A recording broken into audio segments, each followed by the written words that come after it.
Hey everyone, we've got a big crowd that's already joined, and I know I'm about 4 minutes before the program starts. So if you're listening to the recording, you'll want to fast forward at about 4 minutes. What I'd like you to know is that if you have any questions during the presentation, all you simply have to do is put a message in the chat box, and we will do everything we can to answer most of your questions toward the end. This call is going to be a total of 30 minutes, might go over a few minutes, but not more than 5 or 6 minutes after that. So we'll do our best to answer a lot of the questions. So I'm Monica Reynolds. I'm excited. You can tell possibly maybe I have a cold, so the show must go on. So if I cough, it's because I couldn't control it. So I'm apologizing up front, and I'm excited to talk to you guys. I've got some great material, and we're going to go fast through it. So if you have a question, I know there's a lot of you on the call right now, put it in the chat box, and I'm happy to answer anything ahead of time. I have 3 sessions that I'm doing at Family Reunion. So if you and your team or you're coming to that, I would love for you to come to the sessions.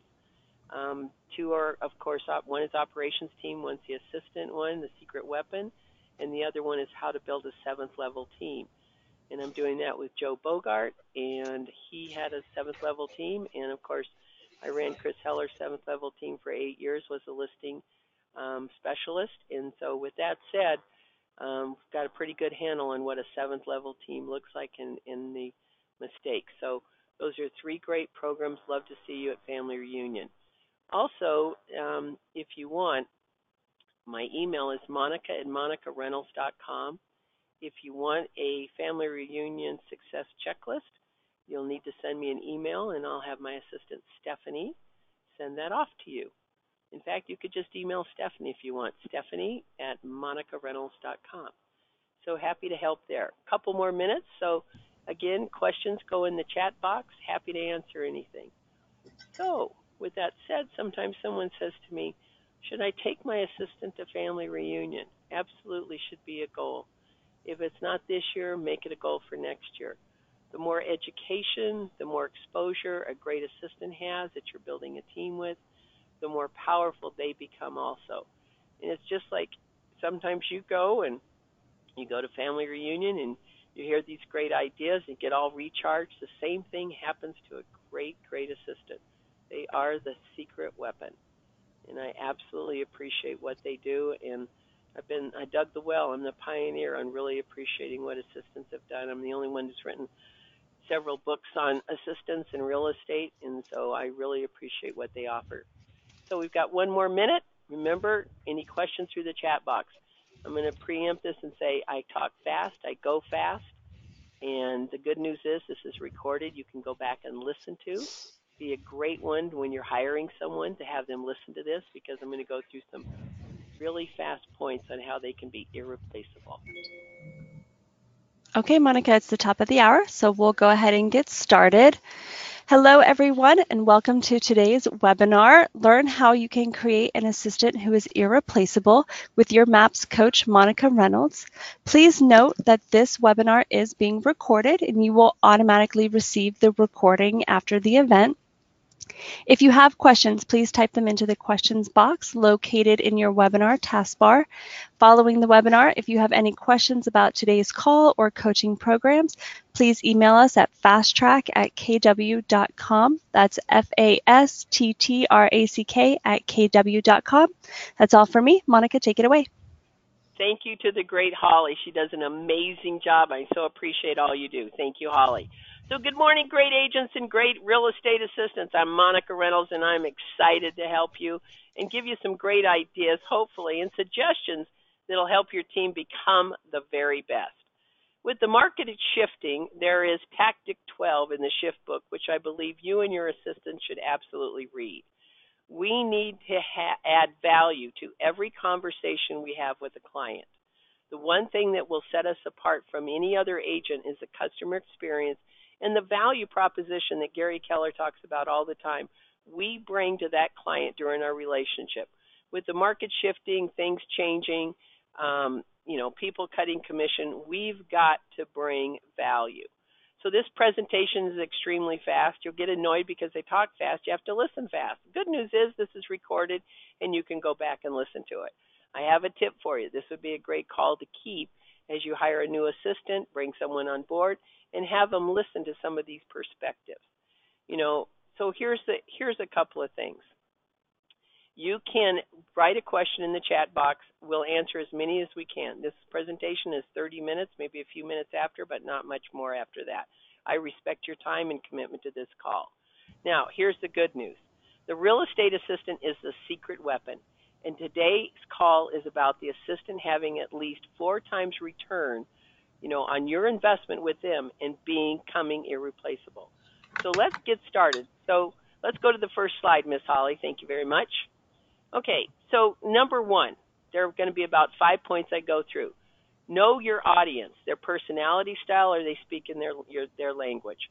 So I make sure in the training that I do that every single person understands. I love the KPA. However, the DISC is how we determine how we speak to a buyer and a seller. If they're a D, you get to the point. You don't ask them how their day is. It just annoys them. So the personality style is critical. So if you are a D personality, you've got a C assistant. You can't be a machine gun and come in there and say, well, this got to change this, got to do this. That's not how you approach that person.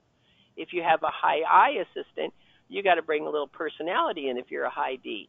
If you have an S personality, if you have an assistant that has an S personality, you got to use their name. You got to, be a little bit more friendly than a typical D is.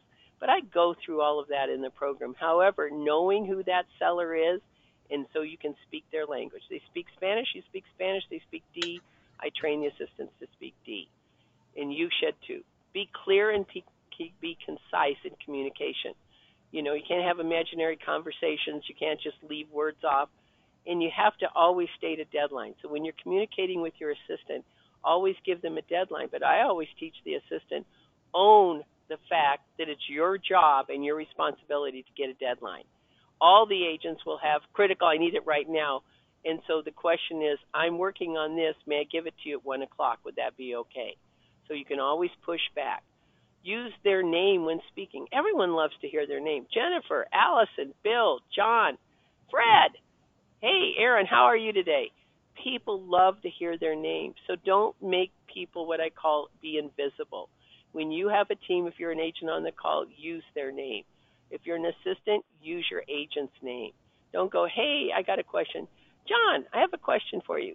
People's ears perk up when they hear their name. Develop great listening skills. I do a whole module on how to listen correctly. And you can start with your family, your friends. When your assistant comes in, if you're the agent, you put your pen down, you put your text down, put your phone down. You look at them when they're talking. Listening starts with your family and friends, but it also goes into your workplace. One time an assistant said to me, hey, I could come to work naked. And I go, really? And I go, tell me about that. And she goes, well, my agent's never looked at me in 2 years. He's always got his head down buried. Don't let that be you. Don't argue, discuss the challenge. When somebody comes in with something confrontational, say, gosh, that's interesting. Hey, let's talk about that. Hey, tell me more about that. You don't ever say, no, you're wrong. No, this is how it went. And especially with a client, you go, gosh, I appreciate that. Let me ask a question. The 10-cent notebook, some of you are going to glaze over. Oh my gosh, we're in the digital world, we're paperless. Oh, well, let me tell you about the 10-cent notebook. It's a spiral notebook that you can buy, and they're really 19 cents now at Target, or Kmart, came apart. And here's what I want to share with you about that. When I would have my assistant come in, he always carried a notebook. And then I'd say, okay, I need you to do such and such. They write it down on one piece of paper. The next piece of paper, I'd say, okay, now, will you also call so-and-so? Then the third thing I have for you to do this morning for me is, can you do blah, blah, blah? Now, each one of those are written on a separate piece of paper. Kill a tree, plant a tree. That's me. They would, once it was completed, they'd rip it out and put done on it and put it in my chair if I wasn't there. The reason is I didn't want to have a 3 o'clock in the morning wake-up call going, did they do that? I never heard back. Did that get completed? Did she follow up with that? Did he do that? So now I just see done. And also, when you look at call, email, call, I help the assistants understand that people who are buying or selling real estate, they are absolutely at the top of the stress level. They're only going to hear 25% of what you say.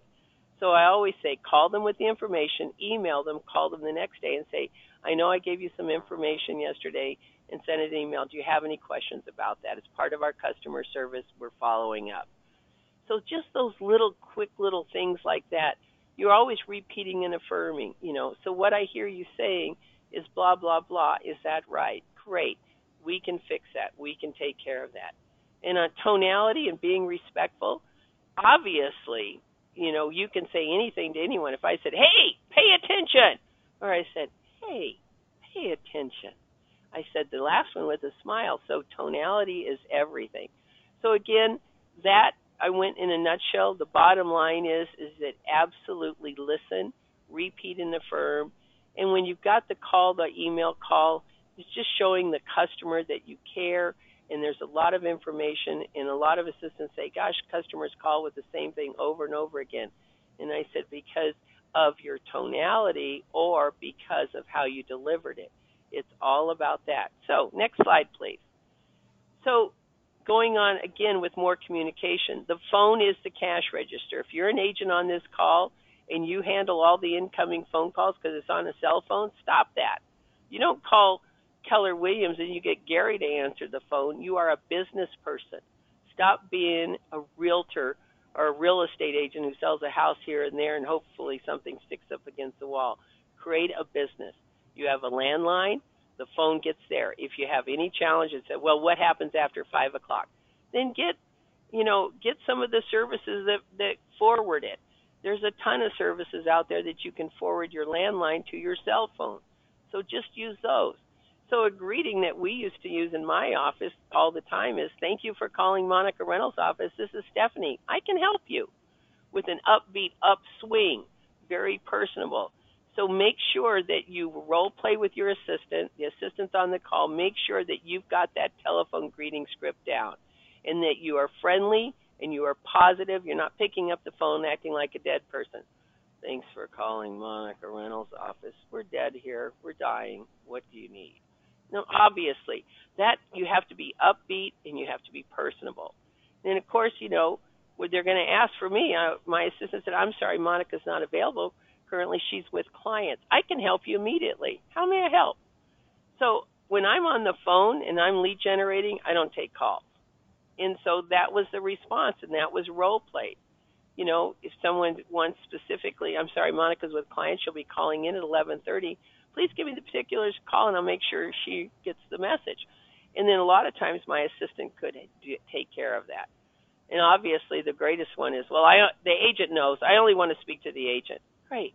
I'm Monica's professionally trained assistant. I'm trained to handle all of Monica's calls. May I ask again, how can I help you immediately? I bet I can help you. Oh, okay, well, this is what I need. Great. You know what? I can take care of that. So, and how to handle an upset customer, be empathetic, let them vent their story, and always accept responsibility.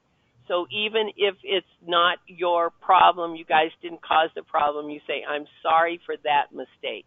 I'm sorry for that situation. So you're always empathetic, you're always sorry, you let them vent the story, you repeat and affirm, and you always give them what's going to happen next. Okay, next slide, please. So a lot of these things come from the Perfect Real Estate Assistant training program. And obviously these are really big modules that I'm throwing into, 2-3 minutes. So please bear with me. I'm giving you some great points on being a great communicator. Phone greetings and responses, you answered the phone clearly. In my office, if it went past 3 rings, I went absolutely berserk. You want to answer that phone. The phone is the cash register, and I teach the assistants that, how important that phone is. You never put someone on hold without permission, and you never let the phone go into voicemail. How do you like it when you call the dentist office to make a dentist appointment and they say, oh, we're at lunch from 12 to 1:30, call back? Don't do that. We're in the sales business. You're a commission salesperson. Next slide, Miss Holly. Okay, so in the training that you will glaze over and not like this at all, and I'm going to share with you, is that every single day that the listing manager assistant calls that client every single day. Well, what are they going to say? Well, here's a list of what they're going to say, plus I give more scripts that are in depth. The bottom line is these people have decided to pay 6% of the value of their home. That's the way they look at it. And when you deliver over the top communication and you say, my assistant will be calling often, here is her card, here is his card, and you can expect a call tomorrow morning.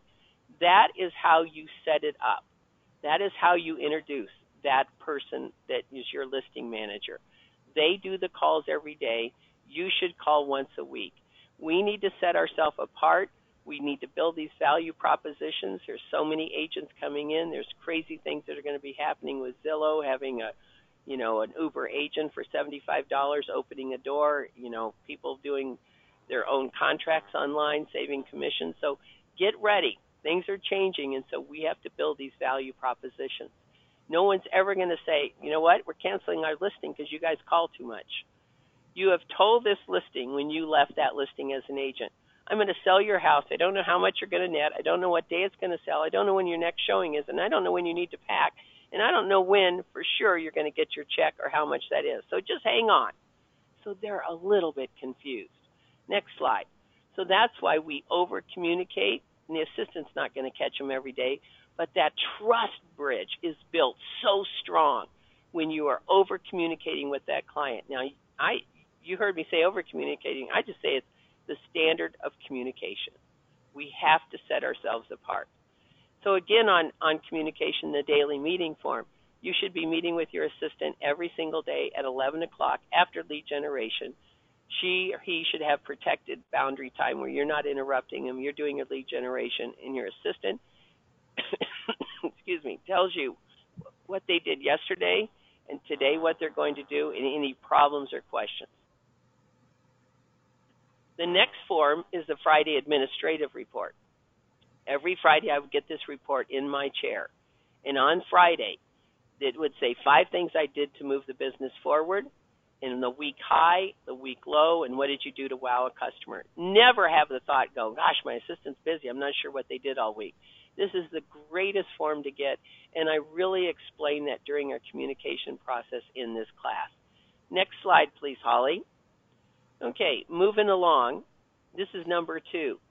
I teach the assistants to treat the agent's problems as your own. Handle the baby with the dirty diaper. Don't pass that baby with the dirty diaper off.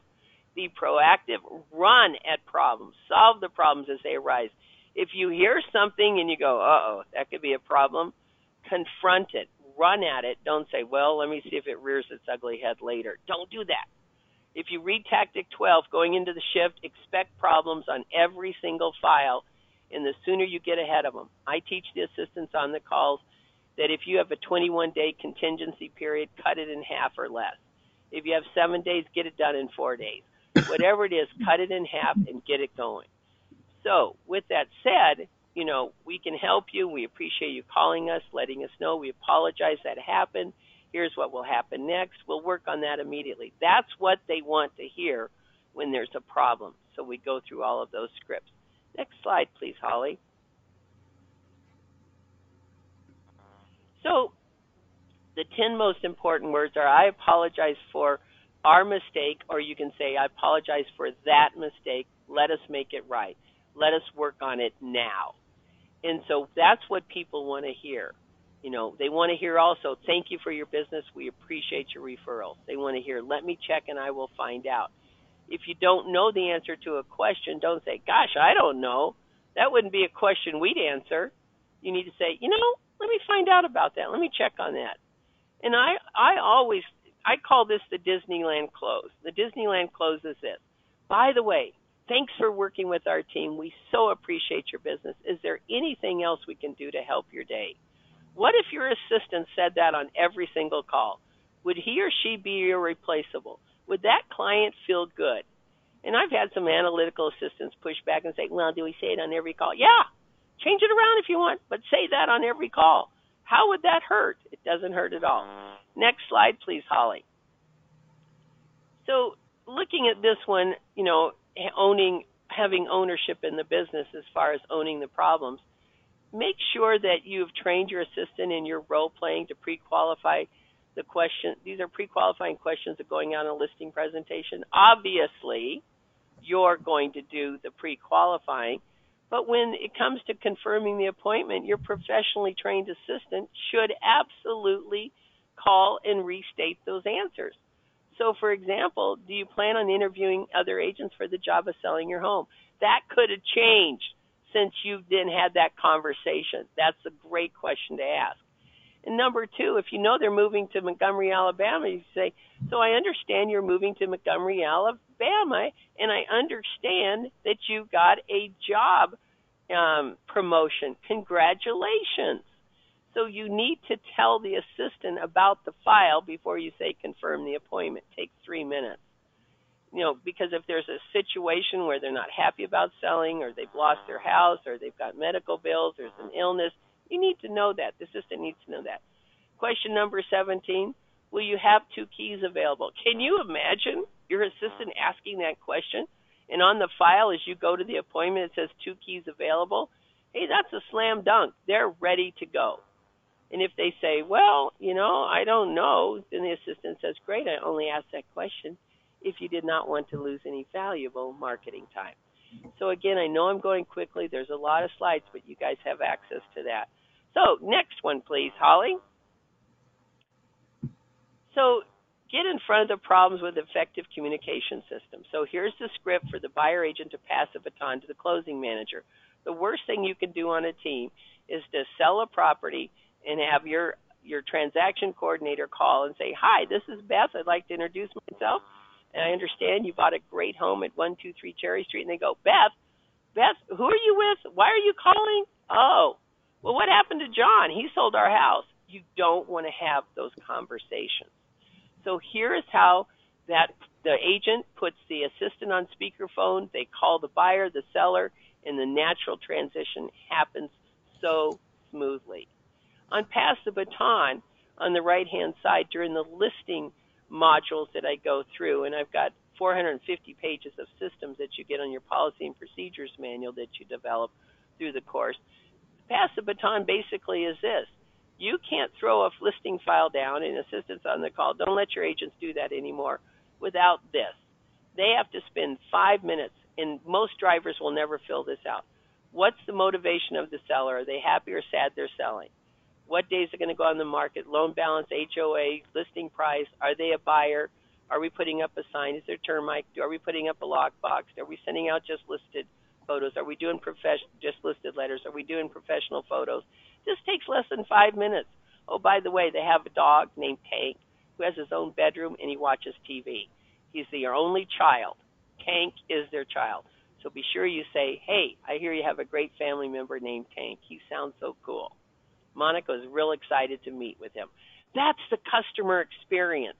The customer service is, do you have any pets on the premise? That would be a dumb question when somebody has a dog named Tank that has his own couch and watches TV all day. So be careful of that. Next page, Holly. Okay, so number 3, treat the agent's business as your own. These are systems for increase income through assistance. Goal, bring a buyer or seller to the agent from the assistant's people farm. I go in length about how to do that. Some of the great assistants on this call on their Facebook page have over 1,000 people. If you look at your iPhone and you go through your contacts down at the end on an iPhone, it'll tell you how many contacts. I've literally been in a room where an assistant had over 3,000 contacts in her cell phone. Seriously? And they only come with 10 people to put in the database that they're going to contact? Come on. So all of these are amazing, great ideas on how they can be on top of the business and help grow the business. Number 15 and 16, learn to pre-screen buyer calls and seller calls when you're not there. So the agents here on this call, when you have your cell phone and you're at a listing presentation and a sign call comes in, you let it go to voicemail, you just lost $5,000, $10,000, whatever your average commission is. You lost that opportunity. So with that said, next page. So we're going to treat the agent's business as our own as the assistant's listening to this. It's so critical, these social media reviews. Thank you so much for saying that. So listen, everyone. When the client says something nice, strike then. You don't wait till the end of the transaction. Wow, thanks for saying that. May I ask you a favor? Our business is based on great reviews from clients like you. May I send you a link to Zillow or Yelp? And would you be so kind to give us a review today? We so appreciate that. Now, in my office, we would say this. And by the way, thanks for doing that. We'd love to send you a Starbucks card for a couple cups of coffee for taking the time. Now, the reality is we send them the link, they don't do it. The next day, the assistant calls and says, hey, I've got this Starbucks card. I want to put it in the mail. Can I send you that link again? Would you just take a few minutes and give us a 5-star review and mention our team? Now, make sure that you train the clients to mention the team. Next page, Holly. I had some challenges with them mentioning my assistant's name and not the team. So I asked an assistant on a team, and I said, how many people do you think you speak to a day? She said, probably 20. I said, 20 people a day. And then she says, some days it's a lot more than 20. And I said, really? Okay, so have you ever asked all those people that call your office for a referral? She goes, no. And I said, how about the UPS guy? Does he come in? She goes, oh, at least once a week or so. Have you ever asked him for a referral and what he's doing? She goes, no. I go, don't miss those opportunities. Thank you for working with our team. We so appreciate your business. May I ask you a favor? Our business is based on great people like you. Who you know right now that's thinking about buying or selling? Thanks for thinking about that today. If you ask 100 people, I guarantee you, you will get one referral. The bottom line is, you don't ask. So role play that with your team members. Get good at that. Bring that business in. Help the team. Next page, Holly. Grow your profit share and build your team. Okay. So every time an agent would call our office that was not KW, that wrote an offer, whether it's accepted or not KW, we put it on our Excel spreadsheet. We would go after them and say, gosh, Keller Williams is now a technology company. We have the finest technology of any franchise. I'd love for you to hear about that. We know you're a great agent. May my team leader call you for 5 minutes and talk to you. Sure.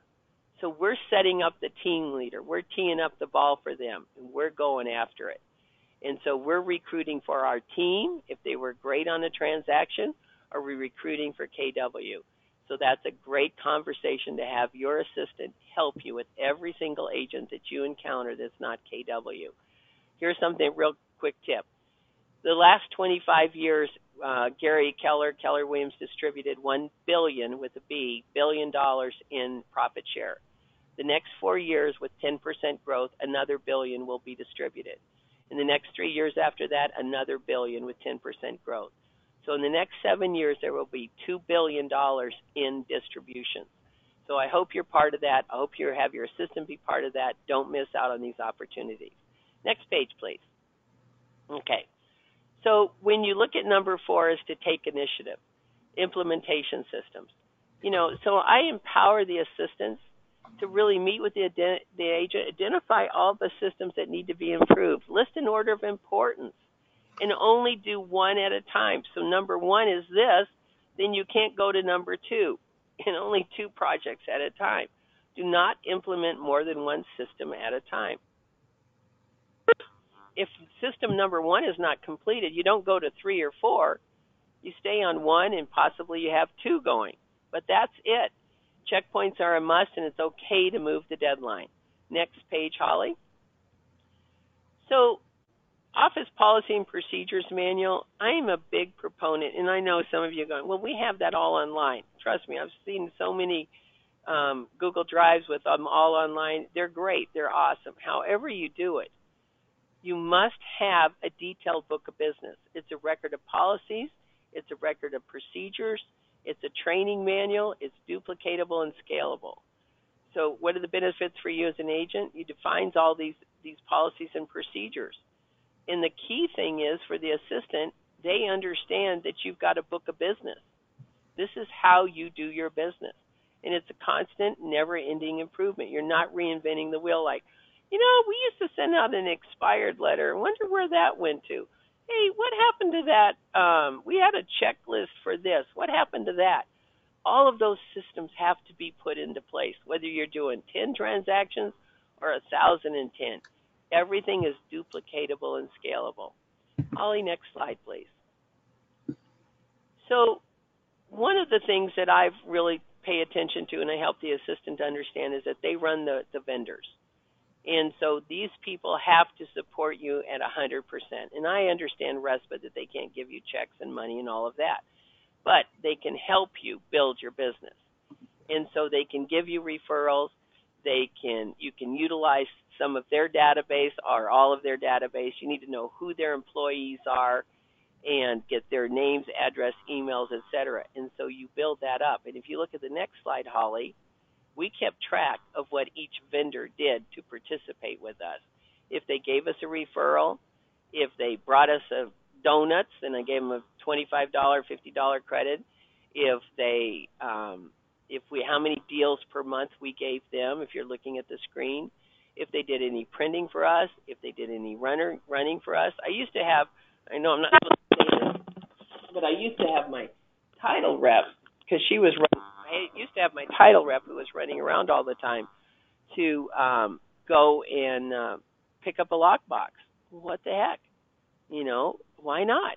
She's running around all the time, or he was. Why not? So thinking outside the box, what are they doing? My favorite question is, what are you doing for other agents that you are not doing for our team? That's a critical question. What are you doing for other agents that you're not doing for our team? Okay, next page, Holly. So client appreciation party, your assistant should be in charge of that. And again, I know I'm giving you a lot of information. I know that the time is almost at an end here. We're going to open it up for any questions. Put them through the chat box if you have any. And the key thing about this is that you got to start ahead of time.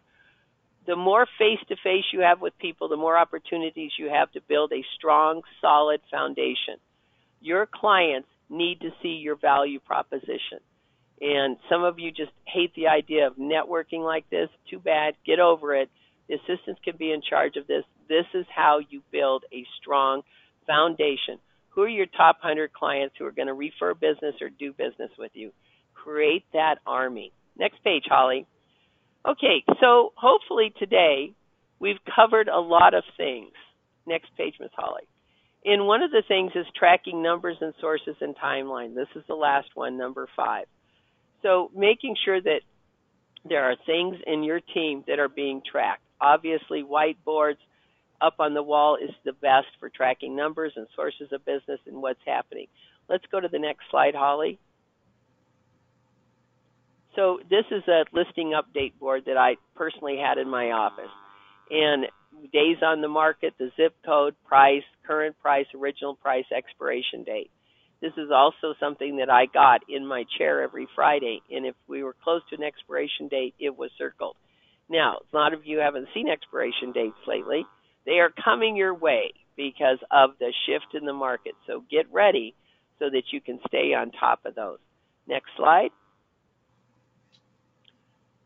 And this is the active escrow list. It was on our board so we could see what was happening, and I could see exactly how many sellers we had under contract, the dates it was closing, the buyers.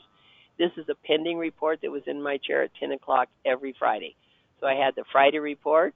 What are the 5 things I did to move the business forward? My escrow, my pending report, and then my listing report. Next page. These are simple Excel documents to do.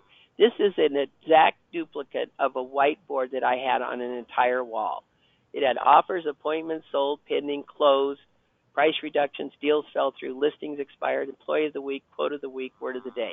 This is an exact copy of the board I had. I can't share with you enough how powerful that is. One agent said to me, well, if you have the agent's name on there who did it, doesn't it make the other agents feel bad if they didn't do any business? I go, make them feel bad. This is about accountability. We're commissioned salespeople. It's a competition. Let's go. Next page, Holly. Okay, so I'm pretty passionate about a couple of things, and that's a database. And you need to be putting at least 3 people per day, 60 per month.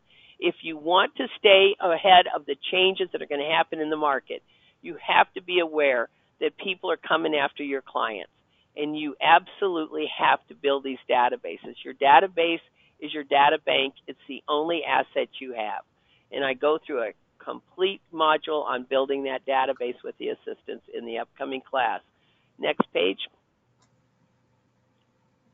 Okay, So here's the scorecard. So when you track your number of listing appointments, listings taken, buyer sales, contracts written, hours prospected, number of contacts, whatever you're tracking, you should be tracking your database. You need to know how it's growing and how that's improving. And a complete is name, address, phone number, and email. Next slide, Holly. So again, I try to do action-packed. And so one of the things that I really want you to hear is I apologize for the fast pace. Listen fast. Second thing is you can go back and listen to that. There's a lot of meat in there on how an assistant can be the secret weapon, the irreplaceable assistant.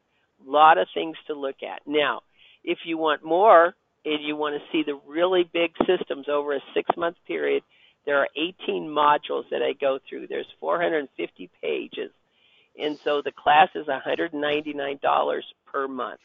Now, with that said, and you look at the benefits, when you have your assistant bringing in a referral every month, when you have the reviews coming in, 5 to 10 reviews coming in a month, doesn't that obviously pay for it many times over? There are so many benefits, too, when you're getting the repeat and referral business, teaching your assistant that the phone is the cash register. This is what I focus on. It is a team. I highly respect you as an agent, as a commissioned salesperson. I highly respect what the assistant brings as a secret weapon. Your job is to go out, take listings, work with buyers, write contracts, negotiate contracts. The job of the assistant is to do the other things that complete the big picture of being an excellent real estate team. So with that said, you just click on there, and then Holly will open it up to see if we have any questions. There is a discount when you sign up. The class starts March 6th, and the first class of every single month is for the agent. I'm going to teach you how to be a great boss so you don't have a lot of turnover. Imagine that. The assistant's on the call. The second and third call of every month is for you. There is at least 20 to 40 pages of a handout that you can print off, that you can start to build your own policy and procedures manual with. At the end of the course, you'll have a complete policy and procedures manual. So with that said, Holly, do you have a few questions I can answer real quick? Yes, so we just have a couple of questions. Let me just start by saying that the slide deck is not available for download. However, you will receive the recording after this live event, and you can see the slide deck in the actual recording. The next program does start on March 6th for anybody that is interested. I know we had a couple of people asking, so the actual class begins on March 6th. And then there was one question about how do you suggest passing the baton to a TC that is not working in the office? Well, you pick up the phone and you dial it and you say, let me go through the pass the baton. So you're still going to talk to them about motivation. Still going to talk to them about they're going to be a sign out, no sign, if there's an HOA, the kids, the dog, etc. So you're still sending them the file, but the assistant should never make a phone call to that client without having a conversation of pass the baton. So pick up the phone. Now, the other thing is that I think is really critical to hear is that you never want an assistant to go, congratulations, you're putting your home up for sale. Now, this person has to sell their home because their husband's dying and it's a medical issue and they need the money. So that wouldn't be a good call. So don't let that happen. That's an extreme example, but it does happen. Next question, Holly. How do you feel about a shared assistant? So two agents in an office sharing an assistant for 20 hours each week, I guess. I don't think it works well.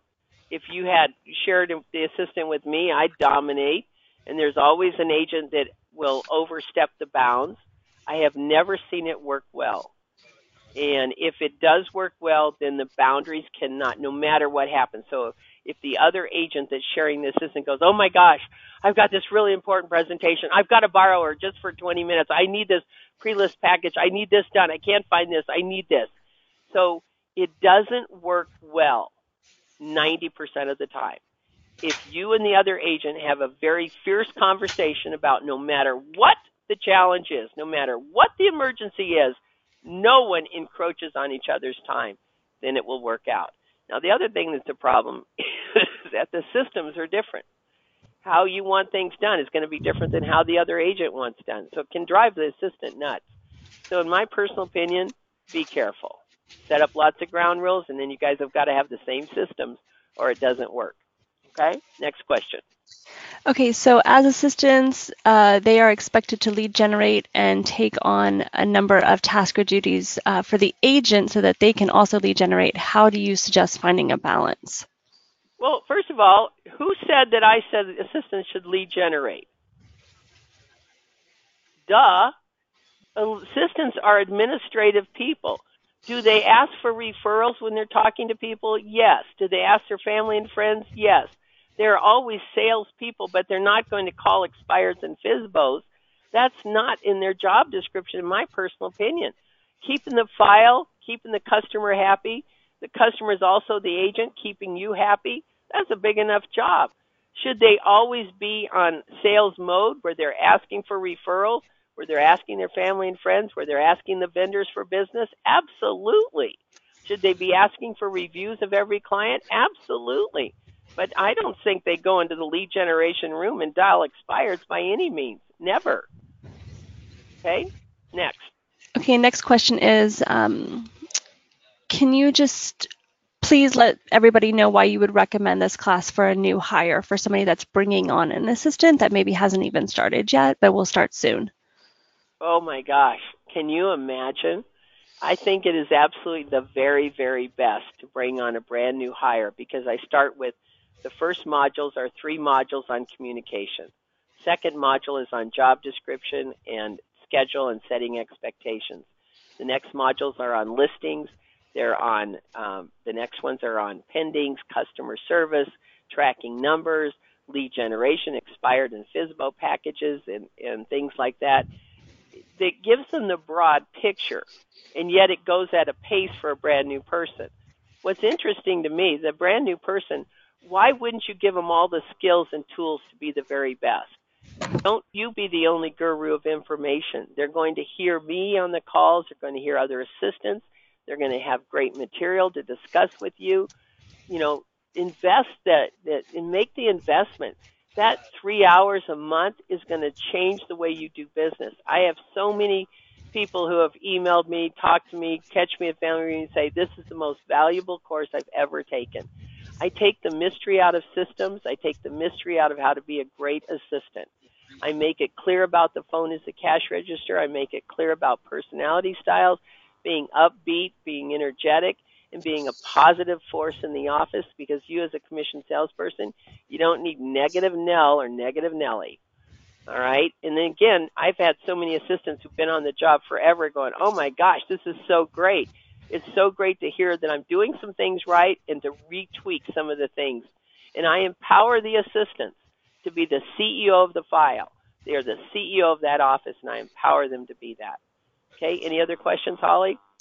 And then just one last one about how many assistants do you recommend for a team with 4 agents? Well, the answer goes back to let's follow the model. So if the 4 agents are doing 25 plus transactions each, that's 100. So if you go back to the model, then you need 2 assistants per 45 transactions, per Gary Keller, per Monica Reynolds. That's what I've written in my books. That's what Gary's written in his books. So if when you say you've got 4 agents, if they're doing 10 transactions each, you only need 1 assistant. And then again, it goes to what's the level of customer service. So you follow the model. Level 1 is an agent. Level 2 is 2 assistants. Then level 3, then you hire 1 buyer agent. So you should have 2 assistants to have 4 buyer agents, in my opinion, right now. And then probably a lot more. But anyway, next question, Holly. I believe that's all the time we have for questions. However, please note that you can email us directly at fasttrack@kw.com if you have any additional questions about this material or about the program. So, Monica, we really appreciate your time. Thank you, everyone. I appreciate you being on the call. I know it's fast-paced, lots of great information. You can go back and listen to it again. I appreciate you doing that. I'd love to see you join the class. I've got 3 breakout sessions at Family Reunion. Check it out. They're going to be powerful sessions. Love to see you come up and say hi. Thanks, everyone. Have a powerful day. Bye-bye.